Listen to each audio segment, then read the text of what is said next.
One driver who won't be looking back at the Melbourne GP with fond memories is George Russell, with the Brits race going from bad to worse with an uncharacteristic reliability problem ending his race. The Mercedes driver was rightfully upset with his team, but that was not the only team he was firing shots at, with the young British driver also levelling some pretty hefty accusations at Red Bull. The Australian GP was pretty action-packed with 3 red flags and multiple crashes, and you can't help but wonder if the sport is becoming too reliant on trying to make the sport more entertaining for the fans than just following the rules. Don't get us wrong, we want the spectacle of the sport, but not at the expense of the rules not being followed or just the general confusion that everyone felt during the race. Most drivers were rightfully confused as well as annoyed by how the Grand Prix was handled. And none more than Carlos Sainz, who not only got a 5-second penalty but also 2 points to his license. So not yet on Gasly's level, but I don't think you want any points on your license. The inconsistency of the race really threw us as well. It seemed that only if you were at the front of the pack, then they gave out penalties, but if it happened further back, then nothing seemed to happen. I mean, Logan Sargent just drove straight in the back of Nick de Vries and got nothing. And Gasly and Ocon's incident also went unpunished. Something must have been said to the stewards, because surely Gasly should have got some more points on his license. They can say what they want in their race notes, but the whole GP was just confusing. But I guess that's not really for the fans to decide, but rather the sport itself, with even Toto Wolff calling for some clarity around it. Both red flags we didn't see coming, said Wolff after the checkered flag. I think restarts are great and have a great entertainment factor. We just need to understand going forward when a red flag is being put out and what is a safety car or VSC. I think with those incidents, you could have applied either.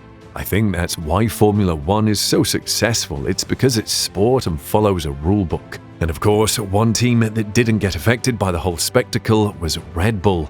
But could the team be hiding something? Let's not beat around the bush. Red Bull is in a league of its own. The Australian GP was just another confirmation that unless Red Bull implodes or the other teams suddenly find an amazing upgrade, we are going to see a one-horse race again. Such is the dominance of the Austrian-based team that Max Verstappen felt that he didn't need to get his elbows out against his former rival Lewis Hamilton.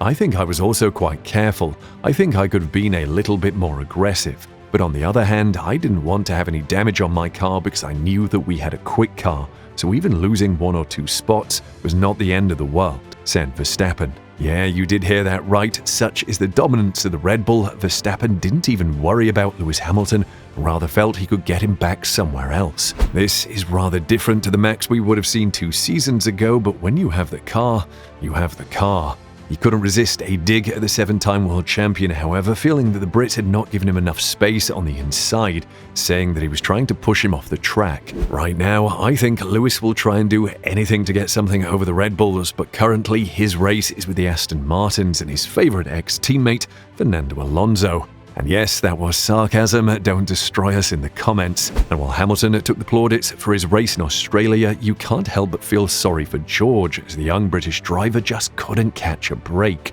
Both George and Lewis had pulled off a minor miracle in getting past the Red Bull Verstappen in the opening 2 laps, and Mercedes could have done with 2 cars in front of Max. Not sure it would have helped, but hey, who knows. But Russell's good work was all undone when his team made the call to bring him into the pits while the safety car was deployed. Normally this is a great move, but not in this case, as the race was red flagged and all drivers had to restart the race, meaning that all of Russell's hard work was undone as he restarted in 7th. It was left to Mercedes boss Toto Wolff to admit to Russell that the team had made the wrong call. Sorry George, that screwed us, but we can still go to the front of the podium, Toto said on team radio. Now 7th is not terrible, and Mercedes could have probably clawed their way back up the field, but it went from bad to worse. As Russell was jostling for 6th position, a power unit issue saw the back of his car engulfed in flames. He was forced to pull off to the side of the track, triggering a virtual safety car. But you have to take your hat off to George, as he doesn't seem to let these things get him down, with the Mercedes driver taking to Twitter to let his feelings be known. When it's not your day, it's not your day, he posted on Twitter. Let's be honest, if you were George Russell, you would be fuming. You had a chance at a podium and then your team made an error, albeit a tough one, as they didn't see the red flag, but then your car went up in flames. Yeah, you wouldn't be happy. George probably shouldn't buy a lottery ticket for a while. As mature as Russell has been, he did have some choice words for Red Bull though, and even accused them of sandbagging in order to not show the true potential of the car. Now in the F1 world, Mercedes has become synonymous with the word sandbagging, and it's a little funny that the shoe is on the other foot. After the race, Russell told the BBC's Checkered Flag podcast, "For sure they're holding back. I think they're almost embarrassed to show their full potential because the faster they seem, the more that the sport is going to try and hold them back somehow. I think realistically they probably have 7/10 advantage over the rest of the field. I don't know what the pace difference looks like at the moment, but Max has got no reason to be pushing it, nor has Red Bull." Reading it between the lines, it feels like Russell is accusing Red Bull of cheating in order to ensure that F1 or the FIA don't have to step in and try and bunch up the field with the new rules or regulations. And George is probably not wrong, with Verstappen saying that in Bahrain he watched the Alonso overtake on Lewis Hamilton on the television screen. Yep, now if that's not cruising, we don't know what is. And before you start throwing daggers at me in the comments, it's a common belief that the rule changes that have been implemented was to stop the dominance of Mercedes. Therefore, Red Bull would be in danger of this happening to them if they suddenly became absolutely dominant. Ted Kravitz echoed this statement. There is a reasonably commonly held opinion among some people in the paddock that they only changed the rules, or part of the reason why they changed the rules was to stop Mercedes' dominance. Well, that certainly worked, didn't it? They also changed the rules with a stated aim of improving the racing. It did do that to a large degree, but in 2021 the championship was decided on the last lap, and in 2022 it was decided in Japan with 4 races to go. So it didn't exactly close up the field in terms of the championship, did it? Explained Ted Kravitz. Whether it's true or not, this is not just any accusation, but rather serious, because if Red Bull is hiding pace, then they could possibly just be waiting to show it if their rivals begin to challenge them. But even more, they could just be hiding it to ensure that they can keep winning. Horner and Helmut Marko have been around the block and know exactly what they are doing. If we were to fathom a guess, and if this was the case, then Red Bull would be doing it, but this is just our opinion. George was not all negative though about Red Bull and did compliment the team and its car. They've done a really great job, to be fair to them.